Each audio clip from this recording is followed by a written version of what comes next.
Ever since Aaron Glenn was hired, Jets fans have been saying he needs to bring in more Aaron Glenn type guys. Well, that's exactly what he's done. We're replacing quitters with hitters, and I can't wait to tell you all about it. So, let's get fired up.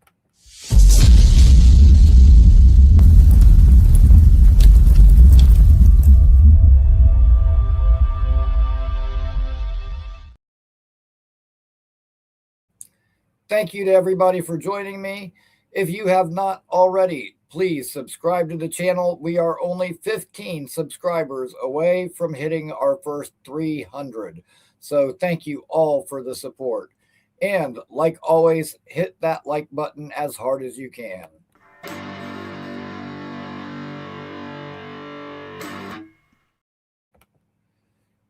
Now, before we get into it, I have some channel news to give you guys. Our scheduled shows for March. We should have a show next Thursday.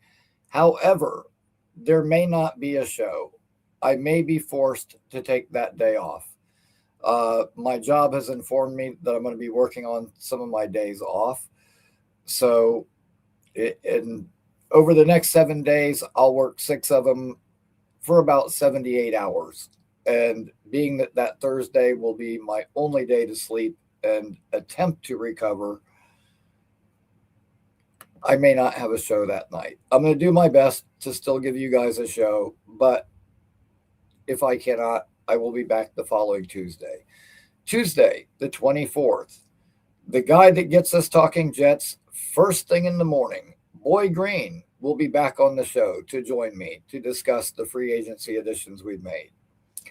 And on Saturday, the 28th, our last show of the month, where we will be announcing the winner of our March giveaway, a cool Flaming Skull Jets jacket. Every single caller this month is automatically entered to win, by the way. We will be having a guest that night as well. Now, I'm not sure who it's going to be yet. I have 2 different guests. If one cannot make it, the other one will definitely be here. But stay tuned. I'll be letting you guys know about that. So exciting stuff coming up there. We've made some free agency additions. We've also brought back some of our own players. Max Mitchell, Xavier Newman, Okorafor, our depth at O-line. We brought all those guys back. But there is one player of our own that the Jets just brought back that I am super excited about. I've been sitting here kind of watching and waiting for this news to break. Surprise, motherfucker. Kenye and Nwangwu, our all-pro returner, is back for another season. And I got to tell you, man, I'm really, really stoked about that. I was hoping that he would come back. Like I said, I've been watching the news every day to see if he's been brought back. And finally, the Jets got that done.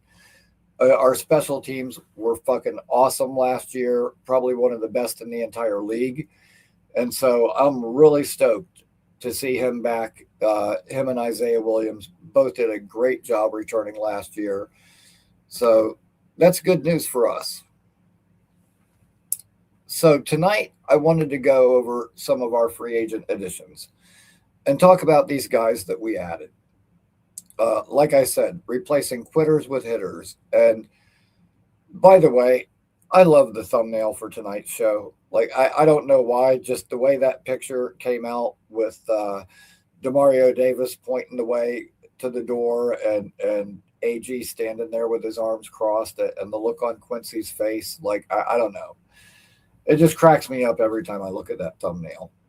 But, and by the way, real quick, our AG t-shirts that we sell will now have the words replacing quitters with hitters on the back.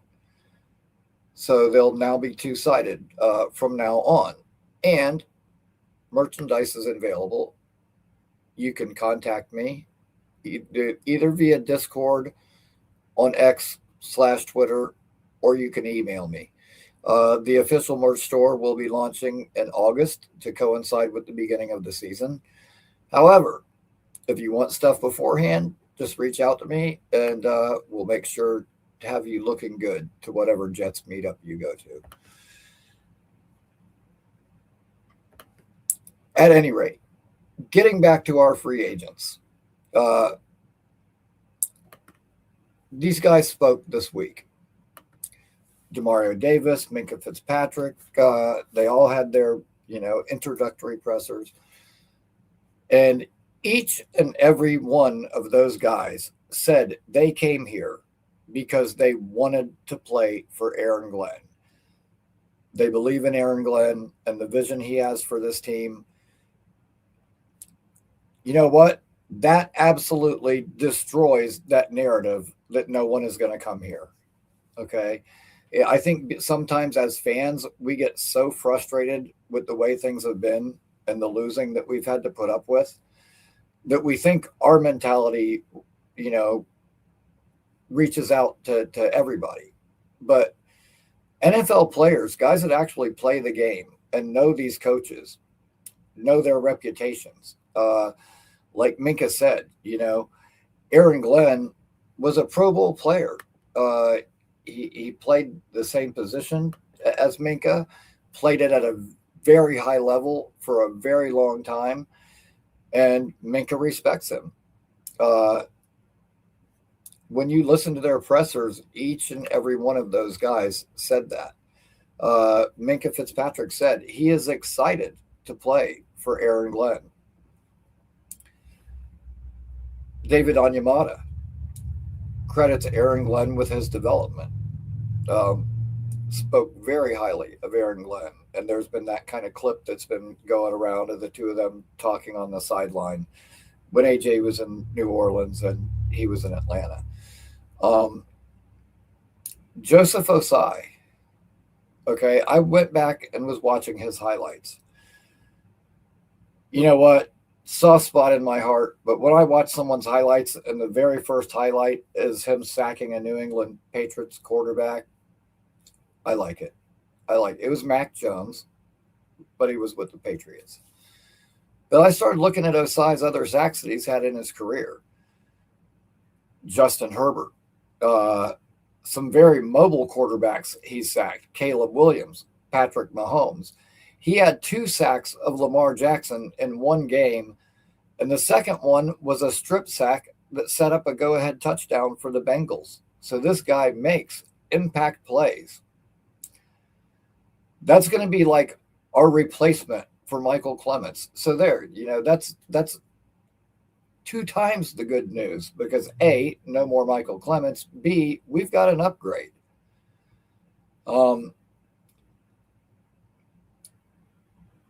Dylan Parsham, our new guard. Okay, for all the people who are out there still crying that we let go of AVT and let go of John Simpson, I put a link in the description. Go back and watch Ashton Jeanty's highlights from last year. Watch how many of those big runs that Dylan either created the hole for him to go through or led the way with a block. Almost all of them. Dylan Parsham ran a 40 time that was only 6/100ths of a second slower than David Bailey, one of the top-rated edge rushers in this year's class.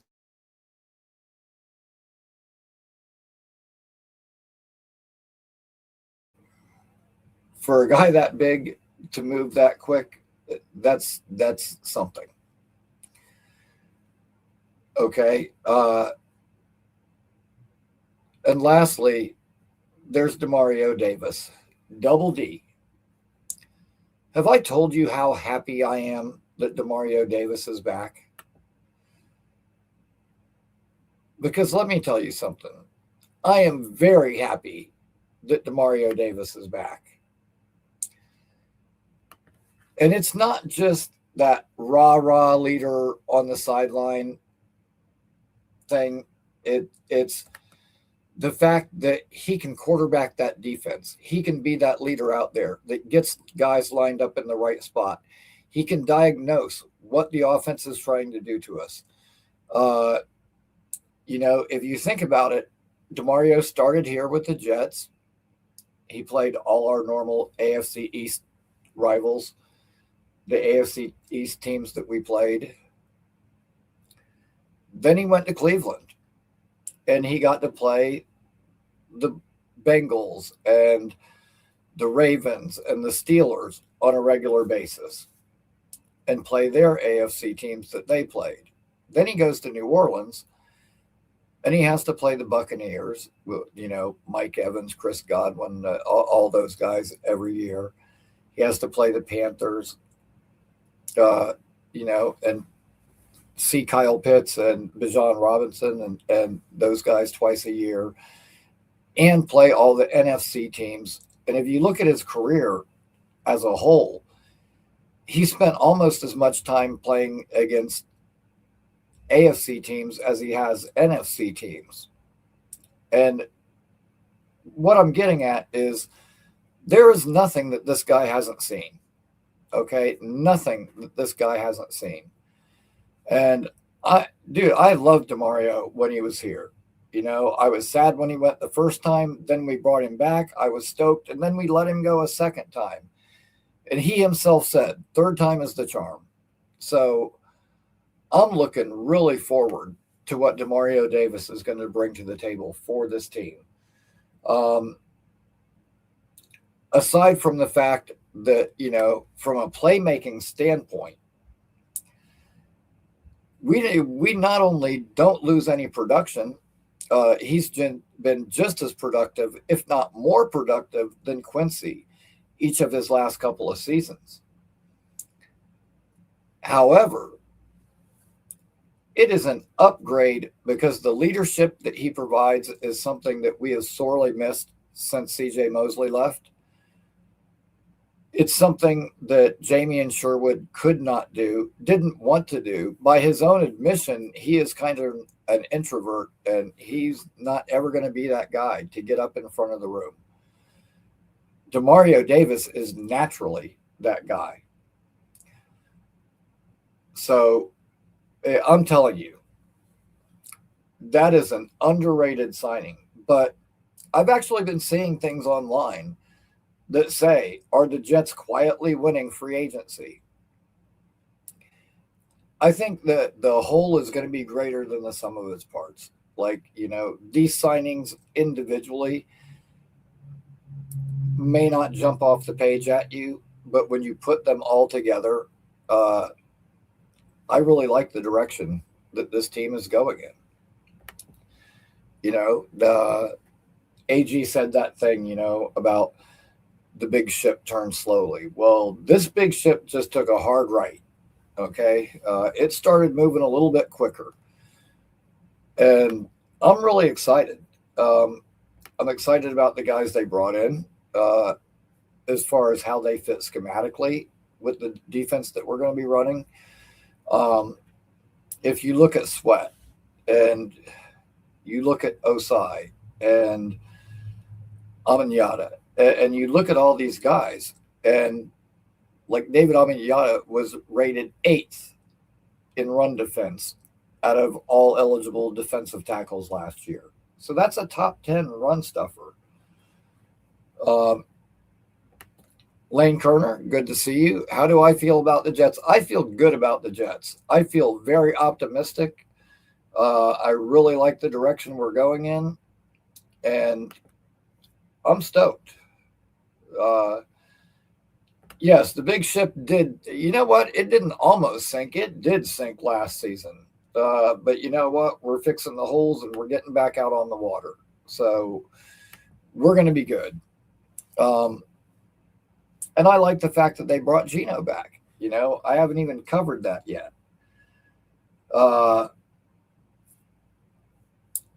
I think Geno will be all right for us. No, he's not the long-term answer. He's not going to light the world on fire, but Geno's a good, solid, quarterback. We all know that he's nothing more than a placeholder. We know we're going to draft someone next year. Uh, some people who I guess this week Arch came out and said he would be willing to play for the Jets if they were in a position to draft him. Me personally, I like Darian Mensah. I wouldn't hate it if they drafted Jaden Mayava from USC. The point is, there are going to be quarterbacks available that we're going to be able to get. Speaking of reunions, we've had a lot of reunions. Andre Cisco came back. I saw some people bitching about that. You know what? I don't care that they brought Cisco back because it was for barely above the league minimum, and he's not going to be a starter. Like, he's going to be a backup. So bringing him back for next to no money to play much fewer snaps than he was asked to do last year does not bother me. Kenye Nwangwu, our kick-ass returner, is back. Chuka Okorafor, our backup right tackle, is back. We brought Geno Smith back. We brought Demario Davis back. There have been a lot of reunions with the Jets. How about another reunion for the Jets in 2027? When we can have a family reunion and unite Geno Smith with his cousin, Jeremiah Smith, the monster receiver from Ohio State. That's right, is Geno Smith's cousin. Fun fact for any of those that did not know that. So, yeah, we'll bring another member of the Smith family into the green and white. Would not hate that. Would not hate that at all. Me personally, I think I did that a couple of days ago. I put up like a 2027 first round mock for the Jets. The first pick was the Colts pick, was Jeremiah Smith. With our own pick, we got quarterback Darian Mensah. And with the third pick in the first, the Cowboys pick, we took the Notre Dame corner, Leonard Moore, who will probably be the top corner in next year's class. Not too shabby. Not too shabby. But that's getting way ahead of ourselves. We still have this season to get through. But I have every confidence with the players we've added already, plus what we are able to accomplish in this upcoming draft where we have a tremendous amount of ammo. This team's going to be good enough and win enough games that AG is going to, without question, be here next year. I personally believe that he's going to be here next year, regardless of what happens. I think it would take just an absolute collapse, an utter disaster of a season for him not to be here. Because even though I do believe there is some pressure on him to make significant progress this year, I also think that Woody Johnson is not a complete idiot, and he knows that as soon as Mendoza was off the board for us, there aren't any other good quarterback options for us. Like, there is no free agent or no other player in the draft that we're going to bring in that's got the potential to be a franchise quarterback right off the bat. I think he realizes that, unfortunately, we're going to have to wait until next year to get our quarterback. And I think that buys AG an extra year. Not to mention the fact that I think they kind of had a handshake, wink and a nod agreement that he was going to get probably at least 3 years minimum anyway, and that they knew that this was going to take time. I saw somebody post the other day, last year was year 0, and it was just about evaluating this roster. And you know what? Thinking is overrated. dude, a guy that says thinking overrated probably qualifies as a complete idiot. Um, but I think that they knew this thing was going to take time. Uh, I think that AG learned a lot of things about this job and this roster and the current state of this team. It's probably a lot different looking at it from the outside than being on the inside. I think that AG came in here thinking that he knew what some of the problems were, and once he got here, and as he saw the season start to unfold, and saw how some of these players reacted when things started getting tough, I think he had a real shock. I think he went, damn, like you know, uh, I think that he really not misevaluated, but I think he was only able to evaluate the players by what they put on tape before he was actually in that room with them. He didn't know the personalities, the mentalities, and he didn't know how they handled adversity. And I think it was a real shock to him seeing the way that some of these guys just kind of, phoned it in at the end of the year. And I'll tell you what, you know, a lot of those guys are gone. Quincy Williams, who was absolutely awful last year, gone. Uh, Tony Adams, who was terrible last year, is gone. Running into his own guys. He cost Stiggers a pick. He cost AZ Thomas a pick. That guy probably prevented a couple of touchdowns, along with not making any himself. Michael Clemens, gone. Quinnen, who did not want to be here, gone. Now, there's also a narrative out there that Brees Hall doesn't want to be here. I don't know where that is coming from. He has never said that. Now, you can listen to some of the things he says and try to read between the lines. Listen, Brees is a good guy, but he's also a young guy, and he's a kind of an immature guy. And I think a lot of the times he says things sarcastically. Sometimes he's kind of trolling people online, and they take everything they see seriously. And, he said this, he tweeted that. And, dude, like the other day, he posted like his top 4 ever movie franchises. Like the top one was like Harry Potter, but dude, there was like no Avengers movies in there. It wasn't like the Predator series or even Lord of the Rings, or like it wasn't anything like that. It was like it looked like something a kid would write. Honestly, it's like so your favorite movie franchises are the Minions one and Harry Potter and the Hotel Transylvania movies and what? Are you in your 20s and not your teens?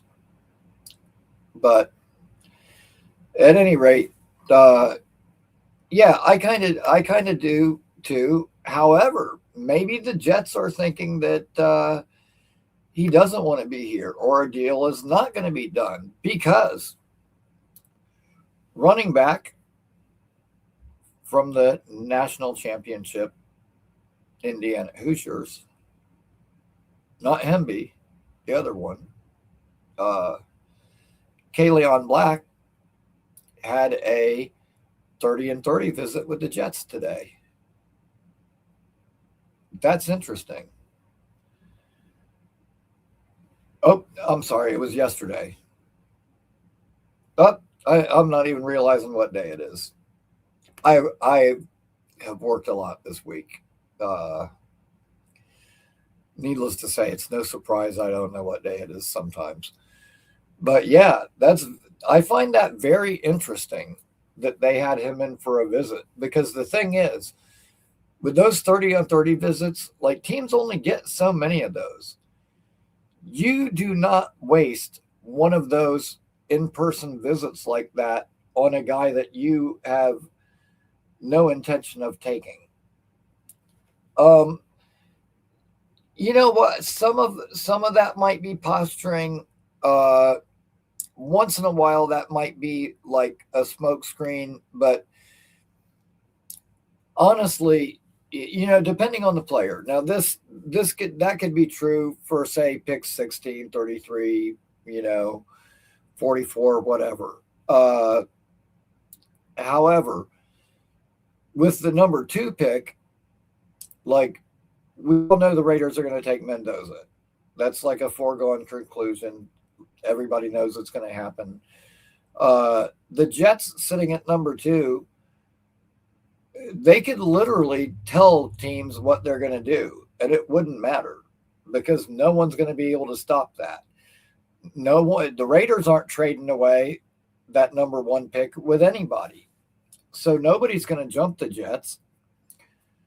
The Jets are going to get whoever they want with that 2nd pick. Personally, I think that's going to be Arvell Reese. I hope that that's Arvell Reese. And the reason is this. When you look at the choice between him and David Bailey, and honestly, if it was me and I was Darren Mougey, it wouldn't be between Bailey and Reese. It would probably be between Reese and Sonny Styles. But the thing is, we may not know what Reese is going to be as a pass rusher because he only played like 97 pass rushing snaps. But what he did do is he quarterbacked that defense, which was an NFL style defense run by Matt Patricia. And he was a very, very good linebacker.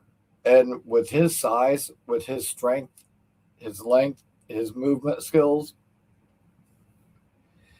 he is already going to be a fantastic linebacker and very, very good against the run. He's already that.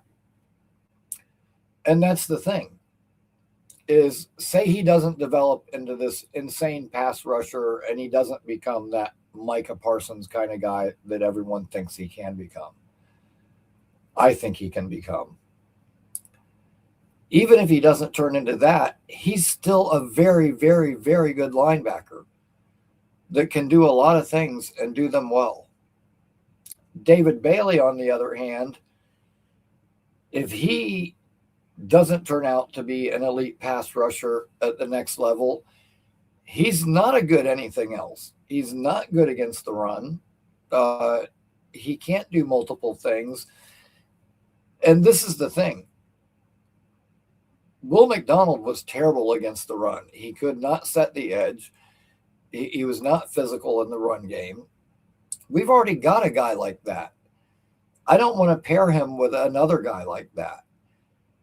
And if you say, oh, well, we'll have one of these new guys, like David Onyemata or Kingsley Enagbare, we'll have one of those guys be in there on early downs, and we'll just bring in Bailey for pass rushing downs. So then you're going to use the number 2 overall pick on a rotational player that can only give you snaps if it's a passing play. Like, no. Like it feels to me like, even if Reese doesn't become this phenom, still you have like a fallback option with him. If he isn't this, he's still a very good linebacker. With Bailey, you don't have that. Personally, if it was me, the pick would be between either Reese or Styles, period. But I would almost guarantee that Arvell Reese is going to be a New York Jet come draft time. Once again, I want to say thank you to everybody who has subscribed lately. Thank you all for the support. It's awesome. The channel just keeps growing. The fact that this team could be as bad as it was, have a 3-win season, lose our last few games in a historical fashion. The fact that you guys are still here and still bought in. People still subscribing. It means the world to me. That's so awesome. This community just kicks ass.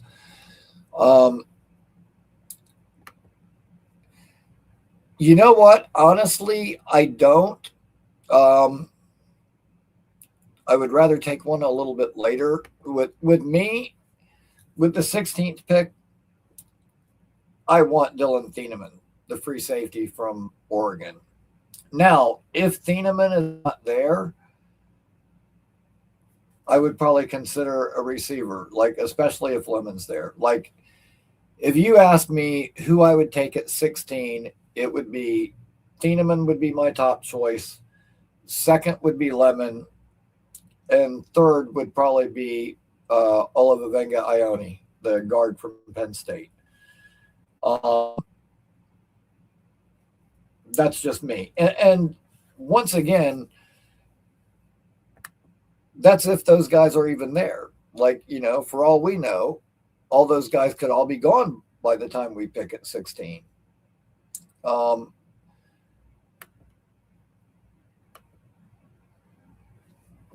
Johnny Boy, thank you for the question. Appreciate it.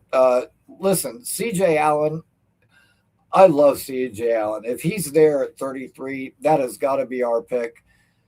We lost CJ Mosley. Why not bring in CJ Allen, replace one CJ with another?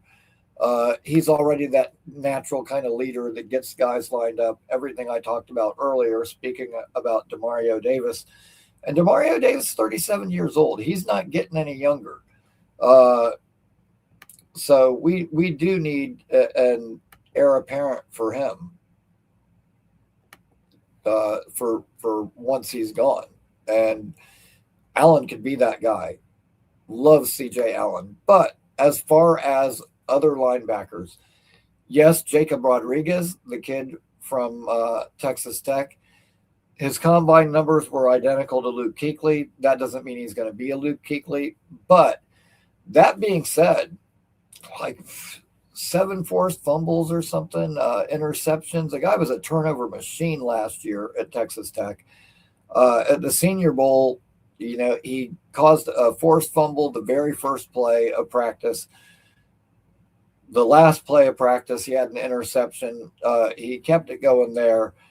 And the fact that he's a former quarterback, he just has an uncanny ability to know what the offense is doing. And I think being a former quarterback gives him that.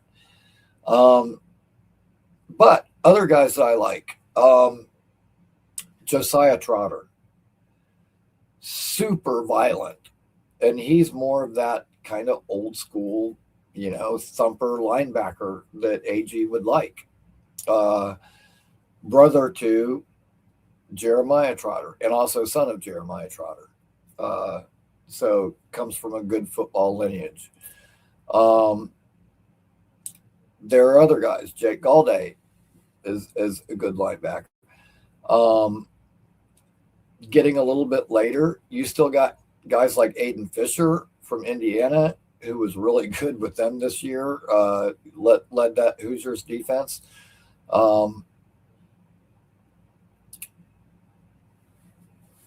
Or is another guy that would probably be a later guy, like depth signing. But there definitely are some linebackers. Anthony Hill from Texas, another good one. But me personally, of course, Styles is my favorite. But CJ Allen, a very, very close second. Very close second. I also like Jacob Rodriguez, Josiah Trotter, like I mentioned. There's some good linebackers in this class. So the fact that we brought in Demario, I don't know how much they're going to focus on linebacker this year now. Like they don't really need to. They don't really have to. If it was me, what I would do with those first 4 picks is I would probably say Arvell Reese, Dylan Thieneman, CJ Allen, if he's there, and then maybe at 44, take a guy like Malachi Fields, wide receiver from Notre Dame. However, what I could see the Jets doing, in all actuality, would probably be Reese. 16 would probably be Lemon, if he's there. Or could be Thieneman. Then when you get to 33, I could see the Jets taking Omar Cooper, the Indiana wide receiver. And then at 44, Emmanuel Pregnon, guard from Oregon, and groom him. And he could be our heir apparent to, Dylan Parsham when he's done. But it'll be interesting. It'll be interesting to see what the Jets do. I really honestly believe that Reese is going to be the pick, though. Dude, Tony, you know what? I would absolutely love Sonny Styles to be our pick at 2. However, like I said, after them bringing Demario Davis in, Sherwood's already under contract for a good chunk of change. They've got a lot of money tied up in the linebacker room already, and it's not as pressing of a need now. So I don't think they'll go that way. And I think it is a good thing too. Like Yeti's saying, Davis is going to be the leader of that defense. And you know what? Now they can move Sherwood to off ball. He can just think, just read and react, or rather than have to think and have to worry about leading guys because he's not a leader.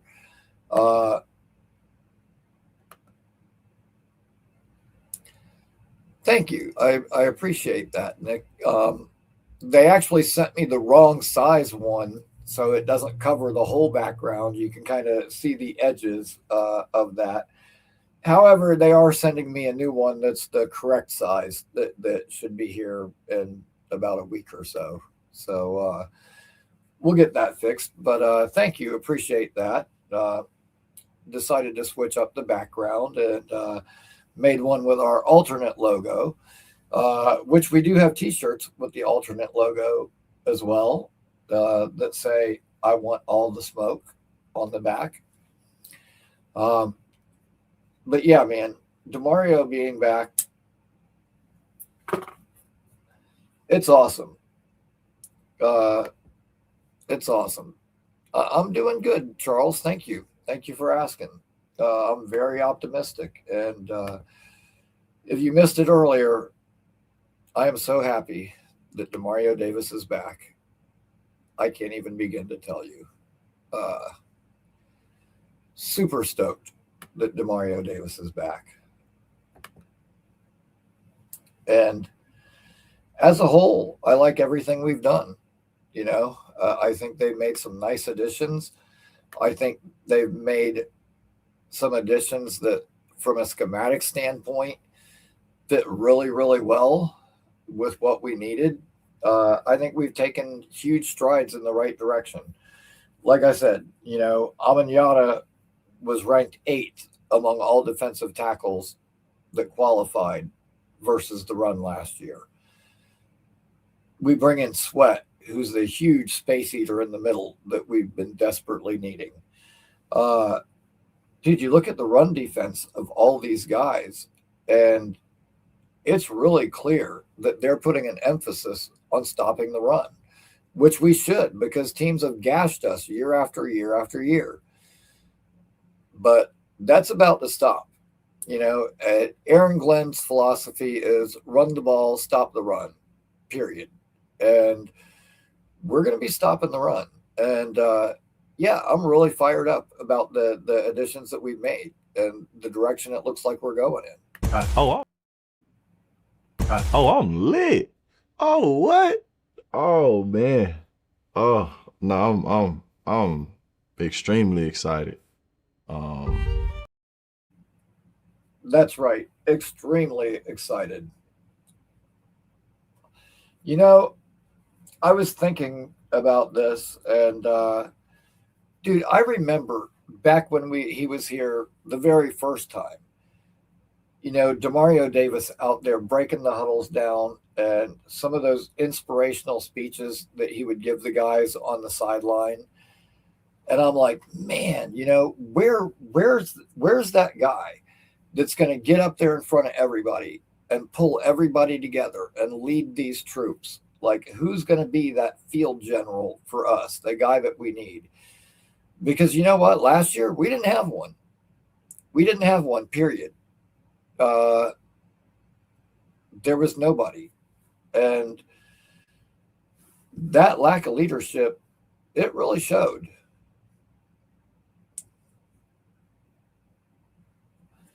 So I'm just super excited for him to be here. Likewise, Minkah Fitzpatrick is a very, very savvy veteran. And you know what? I got to be honest. Coming from a division rival, I wondered, like, why is a division rival trading a player to us, making us better? Like, is this guy hurt? Is there something I don't know about? Are they just wanting to get out of the contract because they're tight in other areas? Like, what is the reason? Well, and for only a 7th round pick, like it initially, like red flags went up. But that's another thing too, is Brian Duker, our defensive coordinator, even though he won't be calling the plays, AG will. He was that secondary coach, and Minkah Fitzpatrick knows him. And Minkah Fitzpatrick mentioned him specifically in his introductory press conference, as far as wanting to play for him and knowing what he's trying to accomplish. So it was nice to hear that coming from a guy who, listen, Minkah Fitzpatrick is a little bit older, but he's still a very productive, very good player. And he's a very smart player that has played a lot of really good football. So to have an endorsement coming from him, it makes me feel a little bit better about Duker. But dude, I'm really happy with the way that things are looking. And I'll tell you what, having these new guys, like Kingsley and Onyemata, having them here with Carl Dunbar and him being able to really unlock these guys and develop them, I feel very good about that. Brian Bowling, the linebackers coach that we hired from the Houston Texans, I think is a really, really good linebacker coach. I think that is a super underrated ad that we made to the coaching staff that for now at least has kind of flown under the radar and a lot of people aren't talking about. But I think that was a huge pickup for us that's going to work out really well. I'm excited, man. I'm excited to see what this group of coaches can do with this group of players, players that are AG guys that fit the system that he wants to run. Now we're truly going to be running the AG defense, the 3-4 defense, heavy man coverage. We're going to get to see what that really looks like. And there's no more excuses. Like, he's had a chance to bring in his guys now. He's had a chance to kind of remake this roster now. We kind of remade the coaching staff as well. But I'm really excited about the defense. I like everything we've done. Now, the offense, we could use another tight end. We could use receiver help. And I think they'll take care of that in the draft. But the Jets said something. And they said wide receiver is the most overpaid position in free agency. And you know what? That's the truth. Dude, you guys, all of you that watch the show regularly know my number one free agent for the Jets, above everybody, hands down, was Romeo Doubs. dude, for the 4-year, like $78 million contract or whatever it was that he got, that's like paying him like 18 million something per year. Hell no. Dude, I would not have paid him, damn near $20 million a year to be here and be our number 2.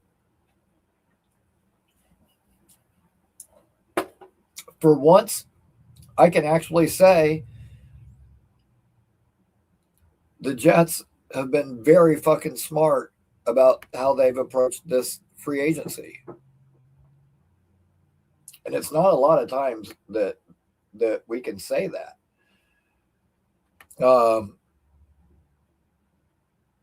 Yeah, I agree.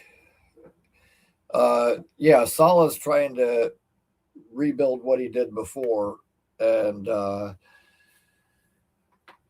hey, whatever. I'm sure that Salah will have a nice motivational saying for them each day, and he can run the steps. And by the way, did you guys all see those ugly ass uniforms that the Titans unveiled? Like it's the throwback Houston Oilers colors with just a really generic ass design.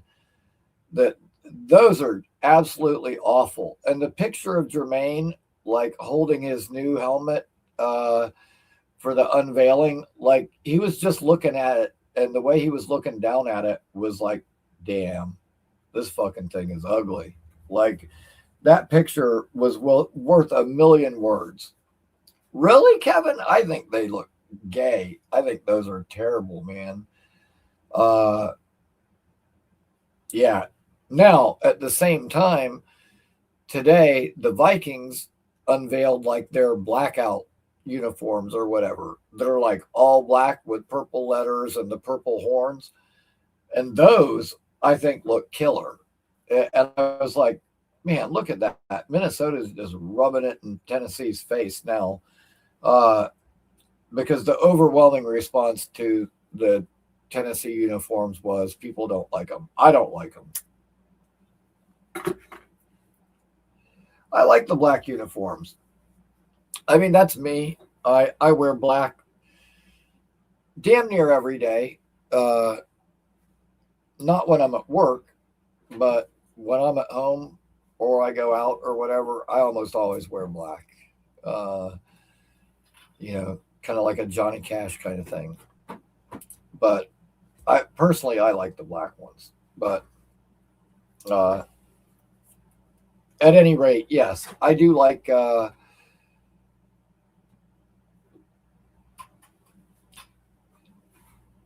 don't know.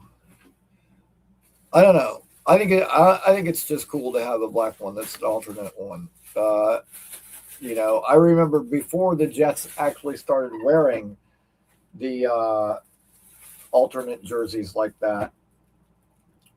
I don't know where it is right now. I'm not going to get up to go get it.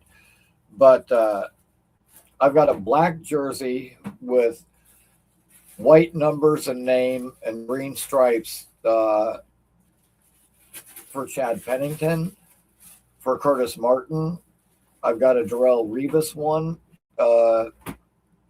that just when I saw them that they were selling them like the limited ones, I was like, hell yeah. And I bought one because I like stuff that's black. So now the rivalry uniforms, I do not like. Those are ridiculous to me. I don't really like the rivalry uniforms. You know what I really hate is the color rush ones. Whenever they do those color rush jerseys, I think those are always ugly as hell. But I like the black jerseys. And hey, during that Mike White year, those black jerseys brought us some good luck. It seems like we won every time we wore the black jerseys. So I don't know. That's just me personally. I like the black jerseys, but to each their own. It's okay. But yeah, me personally, I like them.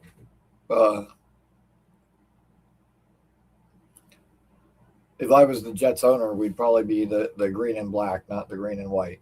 But I'm not. So at any rate, um, yeah, you know what? I definitely like what we're doing a lot better than what Salah's doing. Um, dude, I think we're gonna have something good to look forward to this year.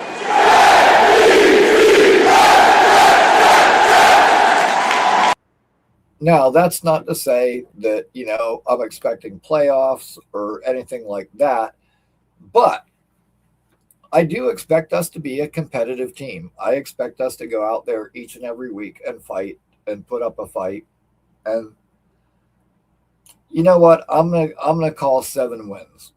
If we could win 7 games with Zach Wilson, I think we can win 7 games with Geno Smith and a rebuilt defense. So, uh, and you know what? If we get in that 6, 7, maybe 8 range of wins, we're still probably picking between 8 and 12. And no, absolutely not. Absolutely not. I would definitely not do that. Um, Harrison Smith is out there. Kyle Duggar's out there. There's still some other safeties out there. Um, Probably a little bit more than the Jets want to spend at this time. Um,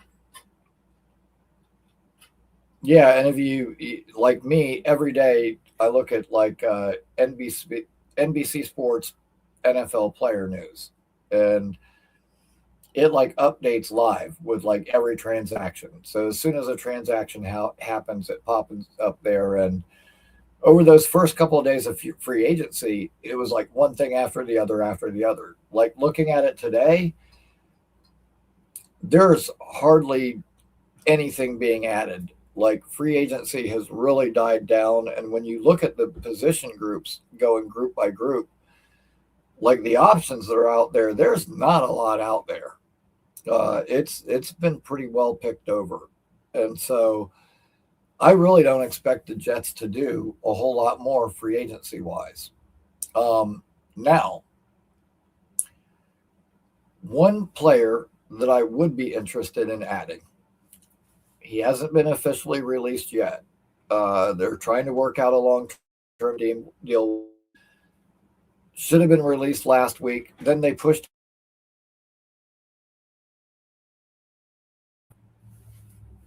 Couldn't get a deal done by Friday, so they pushed the deadline back again until Monday.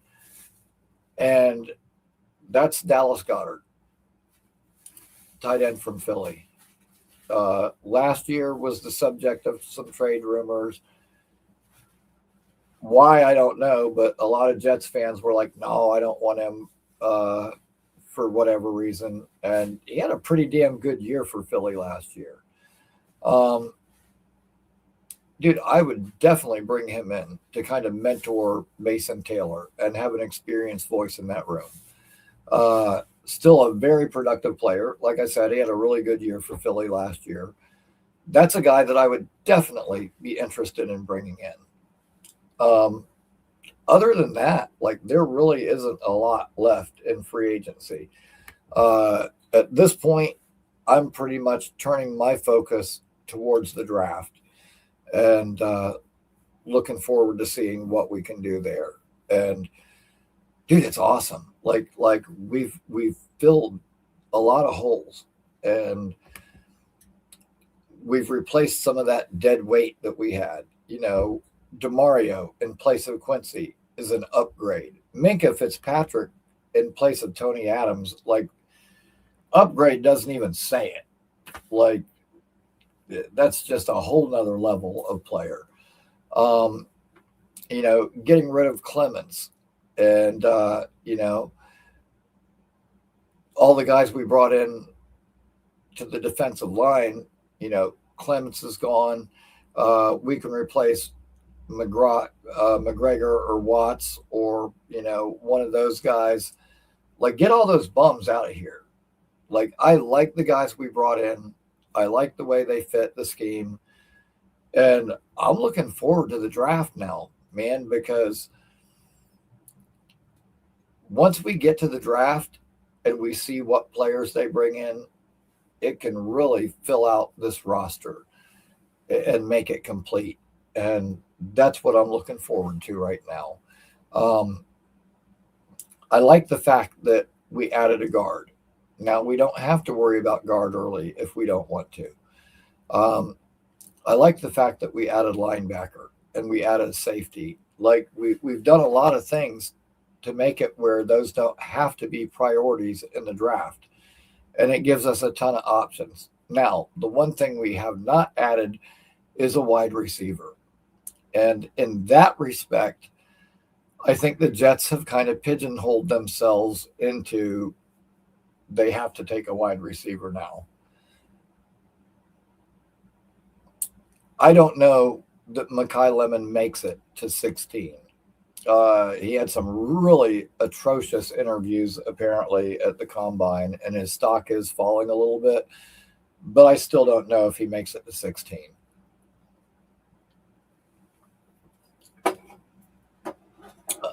I've actually seen some mock drafts where Tate made it all the way to 16. I don't see any way that that happens in the real world.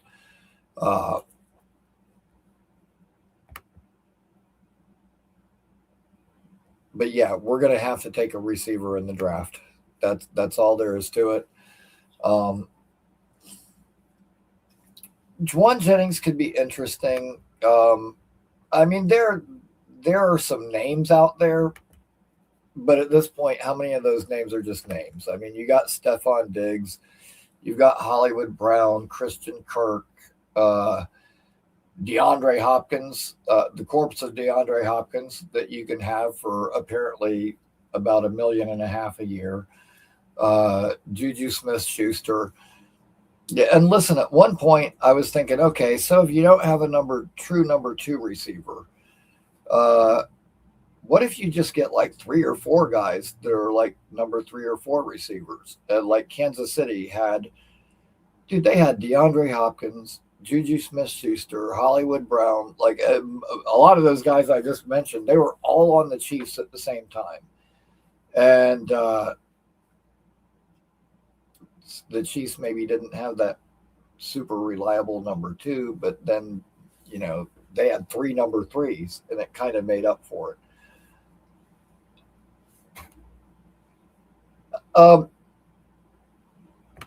You know what, Johnny? I don't know, but I'll tell you what.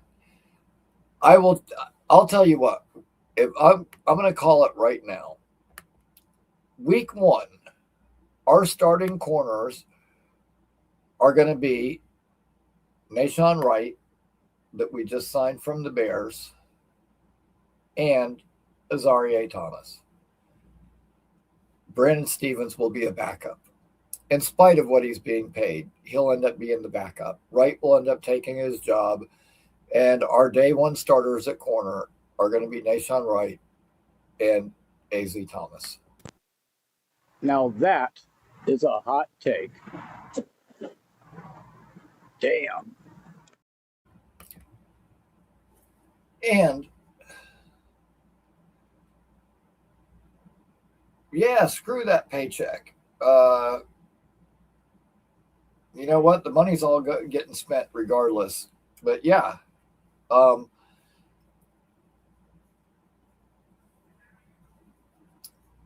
as much as anybody else, Johnny, I think. And but yeah, I think that Wright and Thomas end up being our 2 starting corners. And I'm glad that came up, because Nahshon Wright is a guy that I forgot all about.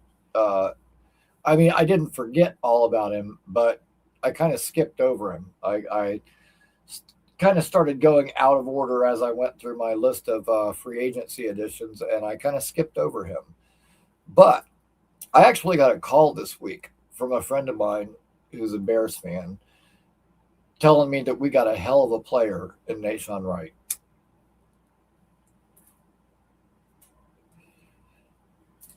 Not only, Yeah, you know what? He's one of those guys that gambles a lot. Uh, he takes some chances, but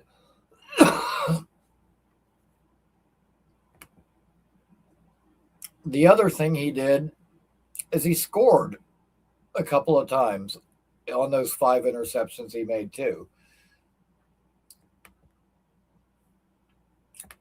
You go to turn on his highlights, and the very first thing you see is him picking a ball off, and he takes it to the house. So I think he's going to be a really good player for us.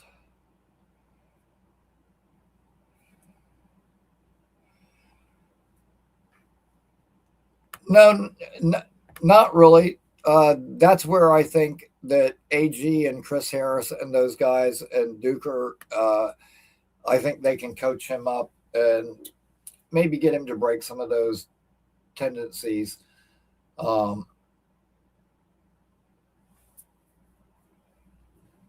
Yeah, it was 11, Clancy. And dude, that's the other thing is AZ Thomas, even though he got hurt at the end of the year last year, for the amount of time that he played, had the best percentage of all rookies as far as completions allowed. So AZ was playing really good. And man, to this day, I'll swear that he made that interception. They say he stepped out of bounds and then came back in. Like, dude, if his foot stepped on the sideline, he might have got like one blade of white grass that was sticking out that was under his foot. That pissed me off. Yeah, to this day, I would swear that was an interception, and we got screwed. Not the first time the Jets have gotten screwed by the refs. That's for sure. Anyway, yeah. AZ Thomas he's going to be a good player for us. I'm really excited about him. I couldn't believe they got him where they did. I certainly did not expect him to be there in the 3rd round. Interesting fact, the year before we drafted him, Florida State had 2 corners that got drafted. Renardo Green got drafted by the 49ers, and Jarian Jones got drafted by the Jacksonville Jaguars, both starters now. Renardo Green came out after his draft and said, we're going to have another corner get drafted next year, except he's going in the 1st round. Remember the name Azareye'h Thomas. And if it wasn't for a bad 40 time, he probably would have went in the 1st round. Ironically, it was like the same thing as Keon Coleman coming out of Florida State. Got to the combine, and both guys are real big, tall, lanky guys. And both guys, like when they ran their 40, like they came out of their stance like too upright, and it like broke their momentum, and they both ran really bad times. And I don't know if that's something to do with the person that's training them for that or what, but I watched enough ball from both of those guys to know that their play speed did not match the 40 that they ran. And I definitely did not expect Thomas to be there in the 3rd round. And when the Jets picked him, I was super, super stoked. Ricky Pearsall, wide receiver for the 49ers, when he was in college, played at Florida. Hate Florida. But when we played them, we absolutely shut him out. Renardo Green covered him most of the game. Didn't allow a single catch. At the very end of the game in garbage time, Azareye'h came in and he gave up like a 12-yard catch to him. and that was his catch of the entire game. And I was so pissed at Azaria because I wanted a shutout. I didn't want him to catch a single ball in that game. And Azaria gave up the one ball that he did catch. And anyways, dude, Azaria is a really good player. Had an insane interception against Clemson one year. Dude, he's going to be a good player for us. And yeah, that's the thing. That combine shit, it doesn't really mean anything to me. I guess there's certain guys at certain positions, like if you question their long speed, you might want to see how they run. Pass rushers, guys that need that explosion. But for the most part, yeah, I don't care about how guys perform in a bunch of like track and field events that have nothing to do with football. I do all my rankings and everything, all my evaluation. It comes from watching actual game tape. And once I watch the tape and I do my rankings, like they don't change after the combine. Like the combine doesn't change anything for me at all. The only exception to that would be is if a guy got hurt at the combine, then obviously his stock would fall, which happened to Caleb Banks. This is crazy. Apparently, defensive tackle Caleb Banks from Florida broke a toe, broke his foot at the combine, and finished working out on it. So he did a lot of those workouts and moved the way he did at his size on a foot that turns out was broken. That's bad news. Because Peter Woods, who measured way smaller than everybody thought, from shorter arms to really tiny hands, Caleb Banks had become the number one unquestioned defensive tackle in this class. He's got an arsenal of pass rush moves, super disruptive, and to be able to move the way he does for a guy that big, he's just freakish. So this really sucks. He missed time last season with a broken foot. So now it becomes a question of, did he re-injure it? Is this a reoccurring thing? And Trevor Sikkema tweeted this, and it sums it up as good as you possibly could. A guy that moves that good at that size is incredible. However, a guy that size with 3 foot injuries already is alarming. That's not word for word, but that was the gist of it. Man, and he's probably going to fall in the draft. And I actually did a mock the other night where, like, when I got to pick 103, he was still sitting there. And I was thinking, what the hell is going on? Like, is my computer fucked up? Good grief. Like, and I didn't pick him later because in real life, I figured he would never be there. Like, this is some kind of weird glitch or something that's going on, because I hadn't seen the news yet. And then the next morning I saw the news and I understood, but I was thinking to myself, my God, like clearly the very best defensive tackle in the entire class. If you could get him at pick 103, like, how do you not take him there? But 3 foot injuries already, and he's not even out of college yet. That is alarming, man. God, that makes that decision such a tough call. But at any rate, listen, I think there's a lot of reason for us to be optimistic. I do like what we've done so far, and I like the direction we're going in.